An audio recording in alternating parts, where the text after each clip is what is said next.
Hello students, कैसे हैं आप सब। आई होप आप सब बहुत अच्छे से होंगे और अपनी पढ़ाई भी बहुत अच्छे से कर रहे होंगे। So welcome to my channel Pooja special व्याकरण क्लासेस। तो आज मैं आपको उपवाक्य पढ़ाने वाली हूँ। ये मैंने इसकी पहले भी एक वीडियो बनाई थी, उसमें भी पूरा डिटेल में समझाया हुआ है, लेकिन आपके सीबीएसई बोर्ड के जो स्टूडेंट्स हैं 10th क्लास के, उनके एग्जाम्स में उपवाक्य पहचानने के लिए बहुत आता है, वो बहुत ज्यादा इंपॉर्टेंट है, लेकिन ये बहुत कंफ्यूज हो जाते हैं आप लोग। तो मैं वही कंफ्यूजन आपका दूर करने के लिए आपको बहुत सारी एक्सरसाइजेस कराऊंगी, ताकि आपको कंफ्यूजन बिल्कुल ना हो और आप आसानी से उपवाक्यों की पहचान कर लें। तो चलिए फिर शुरू करते हैं। थोड़ा सा पहले उपवाक्य के बारे में जानते हैं कि उपवाक्य होता क्या है, कितनी तरह के होते हैं, और फिर उनकी एक्सरसाइज करते हैं।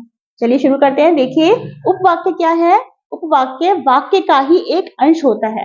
जैसे वाक्य नॉर्मल हमारा वाक्य होता है, वही वाक्य का एक अंश होता है, जिसमें उद्देश्य तथा विधेय होते हैं। जैसे वाक्य में उद्देश्य होता है, किसी के बारे में कुछ कहा जाता है, और विधेय जिसके बारे में जो कुछ कहा जाता है। इसी तरह से इसमें भी उद्देश्य विधेय होते हैं, मतलब वाक्य ही होता है। अतः पदों का एक ऐसा समूह जिसका अपना अर्थ हो। पदों, वही शब्द जब वाक्य में आते हैं तो पद बन जाते हैं।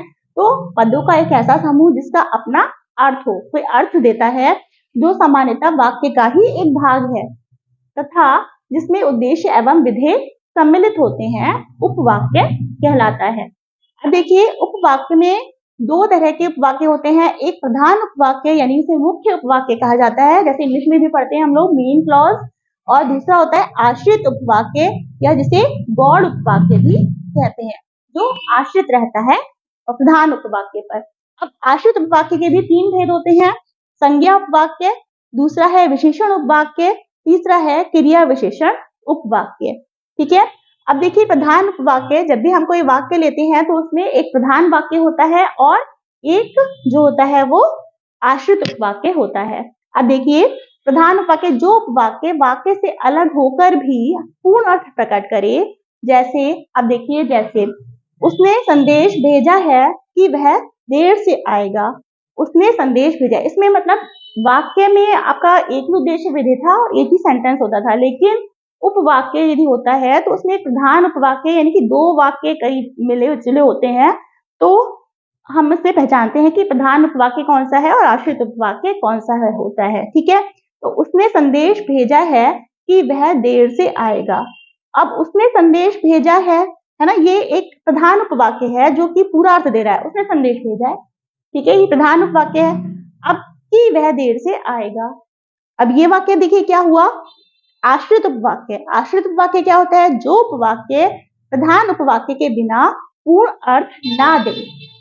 जो उपवाक्य प्रधान उपवाक्य के बिना पूर्ण अर्थ ना दे, जिसका अर्थ पूरा नहीं होता है, यदि हमारा प्रधान उपवाक्य नहीं होगा तो वहां पर आश्रित उपवाक्य वो कहलाएगा। जैसे देखिए, वह लड़का मेरा मित्र है जो पेड़ के पास खड़ा है। वह लड़का मेरा मित्र है जो पेड़ के पास खड़ा है। अब देखिए, इसमें ठीक ध्यान से पहचानिए कि वह लड़का मेरा मित्र है, ये तो पूरा कंप्लीट सेंस दे रहा है, वह लड़का मेरा मित्र है। तो ये क्या हुआ, प्रधान उपवाक्य हो गया। लेकिन जो पेड़ के पास खड़ा है, यदि हम ये खाली ये कहें जो पेड़ के पास खड़ा है, तो आपके मन में क्वेश्चन आएगा ना, जो पेड़ के पास खड़ा है क्या क्या बात है, मतलब जो पेड़ के पास खड़ा है, आगे पीछे कुछ और तो होगा ना उसके। तो ये प्रधान उपवाक्य के बिना ये क्या है, जो पेड़ के पास खड़ा है, आश्रित उपवाक्य है, और ये प्रधान उपवाक्य के बिना अधूरा लग रहा है। हमें लग रहा है कि इसके पहले या बाद में कुछ होगा, होना चाहिए, है ना। जो पेड़ के पास खड़ा है, समझ में नहीं आ रहा है कि कुछ तो आगे पीछे होगा इसके। जब हमने ये लिखा कि वह लड़का मेरा मित्र है जो पेड़ के पास खड़ा है, तब इसका कंप्लीट सेंस निकला। तो ये प्रधान उपवाक्य के बिना अधूरा लगता है या पूर्ण अर्थ नहीं देता है, तो इसे हम आश्रित उपवाक्य कहते हैं। अब इसी सेंटेंस में देखिए, उसने संदेश भेजा है कि वह, अब यदि आप कहेंगे कि वह देर से आएगा, कि वह देर से आएगा, तो कि वह देर से आएगा, इसके पहले भी कुछ होगा ना। तो यहाँ पे ये फिर क्या हुआ, प्रधान उपवाक्य, उसने संदेश भेजा है, ये कंप्लीट है। जब ये हम पूरा लगा देंगे कि उसने संदेश भेजा है कि वह देर से आएगा, तो कि वह देर से आएगा का, तब हमारा सेंटेंस कंप्लीट होगा कि उसने संदेश भेजा है। ठीक है। इस तरह से होता है प्रधान उपवाक्य और आश्रित उपवाक्य। ये बहुत पहचानने को आता है। कभी आपसे ये पूछा जाता है कि प्रधान उपवाक्य बताइए, और इसमें से ये छांटिए कि प्रधान उपवाक्य कौन सा है और आश्रित उपवाक्य कौन सा है। तो आप कंफ्यूज मत होइएगा, प्रधान उपवाक्य और आश्रित या गौड़ उपवाक्य। अब हम लोग आश्रित उपवाक्य के भी तीनों जल्दी भेद देखते हैं। पहला है संज्ञा उपवाक्य। संज्ञा उपवाक्य क्या होता है? जो आश्रित उपवाक्य प्रधान उपवाक्य की किसी संज्ञा या संज्ञा पदबंध के स्थान पर आते हैं, मतलब संज्ञा के स्थान पर आते हैं। अभी क्लियर नहीं हुआ, आगे देखिए। ये क्रिया के कर्म या पूरक के रूप में प्रयोग किए जाते हैं। क्रिया के कर्म या पूरक के रूप में प्रयोग किए जाते हैं। जैसे एग्जाम्पल देखिए, एग्जाम्पल से ज्यादा क्लियर होगा। मैं नहीं जानता कि वह कहाँ है। अब इसमें ये बता रहे हैं मैं नहीं जानता कि वह कहाँ है। अब ये क्या है? वह कहाँ है, ये हमें नहीं पता, तो ये संज्ञा के बारे में कि मैं नहीं जानती वह कहाँ है, कि संज्ञा के स्थान पर ये प्रयोग हो रहा है कि वह कहाँ है पदबंध के स्थान पर, और ये इसका पूरक है। तो यहाँ पर क्या है? ये संज्ञा उपवाक्य। इसकी खास पहचान ये है कि इसके आरंभ में की शब्द प्रयोग होता है। आप इसकी पहचान को अच्छी तरह से ध्यान में रखिए। की शब्द लगा होता है जहां भी संज्ञा उपवाक्य होता है। तो कि वह कहाँ है, आप इसे समझ जाइएगा कि ये संज्ञा उपवाक्य है। सेकेंड देखिए, विशेषण उपवाक्य। विशेषण उपवाक्य जो आश्रित उपवाक्य, विशेषण तो वैसे विशेषता बताता है, तो जो आश्रित उपवाक्य प्रधान उपवाक्य की जो संज्ञा होती है उसकी विशेषता बताते हैं, उसको हम विशेषण उपवाक्य कहते हैं। अब पहचान देखिए, इसमें जो या जिसने से ये वाक्य मतलब लगा होगा, वाक्य के अंदर जो या जिसने लगा होगा, तो आप पहचान जाएंगे कि ये विशेषण उपवाक्य है। जैसे एग्जाम्पल देखिए, जो अपराधी पकड़ा गया वह खतरनाक था। अब जो अपराधी, इसमें कह रहे हैं अपराधी कौन सा? जो अपराधी पकड़ गया ना, वो खतरनाक, वह खतरनाक था। तो यहाँ पे जो या जिसने लगा होता है, तो हम इसमें पहचान जाएंगे कि ये विशेषण उपवाक्य है।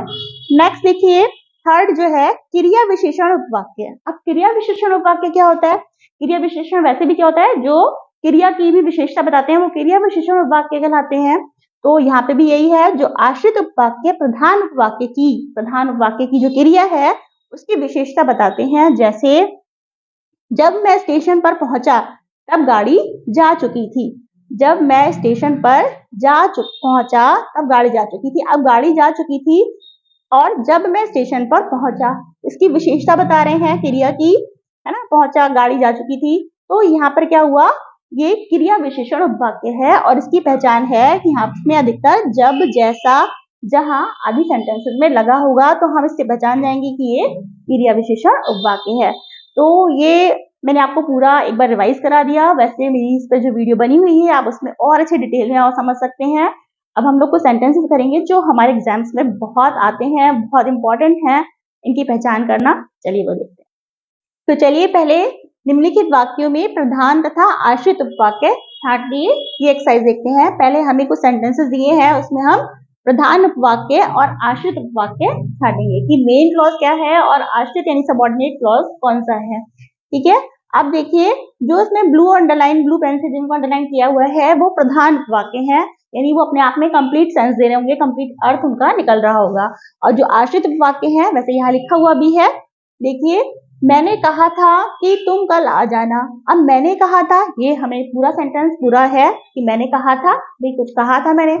अभी यहाँ पे देखिए कि तुम कल आ जाना, ये क्या हुआ? आश्रित उपवाक्य। यदि कि तुम कल आ जाना, तो यहाँ पे हमें लग रहा है कि कुछ और होगा, है ना, उसके आगे पहले कुछ और होगा कि तुम कल आ जाना। ऐसी नेक्स्ट सेंटेंस देखिए, जो अच्छे खिलाड़ी होते हैं उन्हें सब चाहते हैं। अब उन्हें सब चाहते हैं, तो उन्हें सब चाहते हैं, किसी को उनको सब चाहते हैं, तो ये हमारा प्रधान उपवाक्य हो गया। और जो अच्छे खिलाड़ी होते हैं, तो हमें इसमें लगेगा ना कुछ आगे कुछ और होना चाहिए। जो अच्छे खिलाड़ी होते हैं तो क्या, जो अच्छे खिलाड़ी होते हैं, तो ये क्या हो गया? आश्रित वाक्य। थर्ड सेंटेंस देखिए, उसने उस घर को खरीदा जो उसके मित्र का था। उसने उस घर को खरीदा, है ना, जो उसके मित्र का था। तो उसने उस घर को खरीदा, ये क्या हो गया? उसने उस घर को खरीदा, भाई प्रधान उपवाक्य हो गया। उसने उस घर को खरीदा, किसको खरीदा? जो उसके मित्र का था।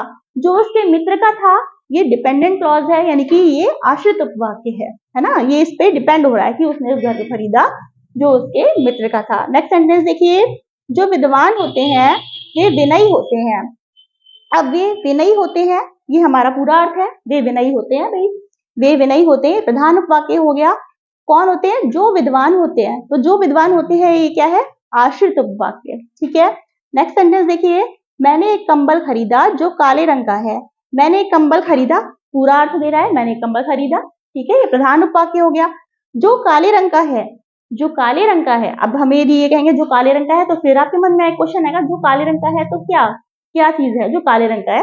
तो ये जब तक हम इसमें ये नहीं लगाएंगे सेंटेंस कि मैंने एक कंबल खरीदा जो काले रंग का है, तब तक ये पूर्ण अर्थ नहीं देखा। तो ये वाला सेंटेंस जो काले, ये इस पर प्रधान उपवाक्य पर डिपेंड है, यानी आश्रित है।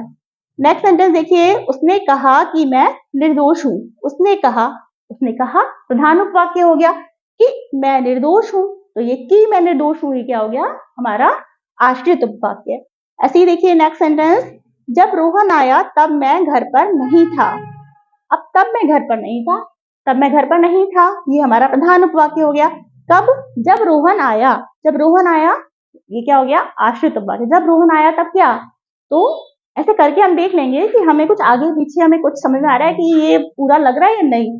हमें ऐसा लग रहा है कि कुछ अधूरापन लग रहा है, तो इसका मतलब ये आश्रित उपवाक्य है। तो इसकी कई पहचाने आश्रित उपवाक्य की। एक तो इसमें देखिए की लगा होगा, अधिकतर जो शब्द लगा है, जब लगा है, तो इनसे जो सेंटेंस जहाँ पे आते हैं तो ये आश्रित उपवाक्य होते हैं। और जो हमें पूरा अर्थ दे रहे होते हैं, ये कोई जरूरी नहीं है कि शुरू में हमारा प्रधान उपवाक्य हो या मतलब ये कोई जरूरी नहीं कि शुरू में ही हो प्रधान उपवाक्य, ये बाद में भी हो सकता है। जैसे देखिए इनमें उन्हें सब चाहते हैं, ये प्रधान उपवाक्य हो गया, है ना। यहाँ पर वे विनयी होते हैं, तब मैं घर पर नहीं था, ये सारे क्या है? प्रधान उपवाक्य हैं। और तो जहां पर ये की, जो, जब, जहां ऐसे शब्द लगे होते हैं, तो वो पहचान है कि वो आश्रित उपवाक्य होंगे। अब हम लोग संज्ञा उपवाक्य, विशेषण उपवाक्य तथा क्रिया विशेषण उपवाक्य की भी छोटी सी एक्सरसाइज देख लेते हैं। तो चलिए अब वाक्य में संज्ञा, विशेषण तथा क्रिया विशेषण उपवाक्य को छांटना देखते हैं। या इस तरह से प्रश्न आ सकता है आपका कि निम्नलिखित वाक्यों में संज्ञा उपवाक्य, विशेषण उपवाक्य तथा क्रिया विशेषण उपवाक्य छांटिए या उपवाक्य का भेद बताइए। यहाँ कुछ वाक्य लिखे हैं, इसमें उपवाक्य का कौन सा उपवाक्य है इसका भेद बताना है, ठीक है। देखिए फर्स्ट सेंटेंस है, मैं वही जा रहा हूँ जहां से तुम आए हो। मैं वही जा रहा हूँ यानी कि जाने की, यानी क्रिया की विशेषता बताई जा रही है, या जहां से तुम आए हो। और तो ये क्या हो गया? क्रिया विशेषण उपवाक्य। और इसकी पहचान मैंने बताई थी आपको कि जहां वगैरह शब्द लगा होगा तो हम पहचान लेंगे कि ये क्रिया विशेषण उपवाक्य है। सेकंड सेंटेंस देखिए, वह जानता था कि मैं यह कार्य नहीं करूंगा। अब की से शुरू ये अंडरलाइन है कि मैं यह कार्य नहीं करूंगा, तो की वाला जो भी सेंटेंस होता है वो क्या होता है? संज्ञा उपवाक्य। थर्ड सेंटेंस देखिए, जो कक्षा में प्रथम आया है वह मेरा भाई है। तो जो कक्षा में प्रथम आया है, हमने विशेषता बताई है भाई, वो भाई जो कक्षा में प्रथम आया है वह मेरा भाई है, तो ये क्या हो गया? विशेषण उपवाक्य, ठीक है। नेक्स्ट सेंटेंस है, मैंने सोचा कि वह जरूर आएगा। फिर इसमें की लगा है कि वह जरूर आएगा, तो ये क्या हो गया? संज्ञा उपवाक्य। नेक्स्ट देखिए, तुम आ जाना फिर साथ साथ चलेंगे। अब जाना है, जाने की विशेषता है कि हम फिर साथ साथ चलेंगे, तो फिर से क्या है? फिर साथ साथ चलेंगे, ये क्या हो गया? क्रिया विशेषण उपवाक्य। नेक्स्ट सेंटेंस देखिए, जब तुम आओगे तभी मैं जाऊंगा। तभी मैं जाऊंगा जब तुम आओगे। फिर इसमें देखिए जब लगा है, जब, जहां, जिसमें लगा होता है वो क्या होता है? क्रिया विशेषण उपवाक्य। नेक्स्ट सेंटेंस देखिए, कक्षा में जिसने सर्वाधिक अंक पाए वह मेरा मित्र है। जिसने, जो जब लगा होता है और विशेषता बताई जा रही है, जिसने सर्वाधिक अंक पाए हैं वह मेरा मित्र है, तो यहाँ पर ये क्या हो गया? विशेषण उपवाक्य। नेक्स्ट सेंटेंस, यह तुम्हें भ्रम है कि वह अमीर है। यह तुम्हें भ्रम है, की आ गया कि वह अमीर है, तो ये फिर संज्ञा उपवाक्य हो गया। देखिए कभी कभी आपको कुछ सेंटेंस ऐसे भी दे जाएंगे, आपसे प्रधान सब मिक्स होंगे, आपको सिर्फ प्रधान भी बताना होगा, संज्ञा या क्रिया विशेषण उपवाक्य सभी बताना होगा। तो देखिए 9 सेंटेंस है, मुझे विश्वास है कि तुम्हें आज नौकरी अवश्य मिल जाएगी। ठीक है, ये वाला सेंटेंस है कि मुझे विश्वास है कि तुम्हें आज नौकरी अवश्य मिल जाएगी। अब इसमें मुझे विश्वास है को अंडरलाइन किया गया है, की से अंडरलाइन नहीं है, इसमें मुझे विश्वास है अंडरलाइन किया गया है। तो मुझे विश्वास है, ये तो आपका प्रधान उपवाक्य हुआ ना, तो आप इसमें कंफ्यूज मत होइएगा बिल्कुल। यदि मुझे इतना को अंडरलाइन किया गया है तो ये क्या हो गया? प्रधान उपवाक्य। एक और सेंटेंस देखिए इसी तरह, छात्र ने बस्ता उठाया और पढ़ने चला गया। अब इसमें अंडरलाइन किससे है? छात्र ने बस्ता उठाया, छात्र ने बस्ता उठाया, ये क्या है? मेन सेंटेंस है, मुख्य है, तो ये प्रधान उपवाक्य हो गया। ठीक है, इस तरह से कुछ हम उपवाक्य को छांटते हैं या उपवाक्य के भेद बताते हैं। तो ये थे कुछ सेंटेंसेस पहचानने के लिए। आई होप आपको ये सारे सेंटेंसेस अच्छी तरह से समझ में आ गए होंगे, आपको पहचानना आसान हो गया होगा, आप आसानी से इन सेंटेंसेस को पहचान लेंगे। उपवाक्य कौन सा है, ये बहुत इंपॉर्टेंट है, बहुत ज्यादा आते हैं आपके उसमें, तो इन्हें अच्छी तरह से देख लीजिएगा। तो फिर यदि ये वीडियो अच्छी लगी हो, आपको समझ में आया हो, तो वीडियो को लाइक कीजिए, शेयर कीजिए, सब्सक्राइब कीजिए और कमेंट करके बताइए कैसा लगा। Thank you so much.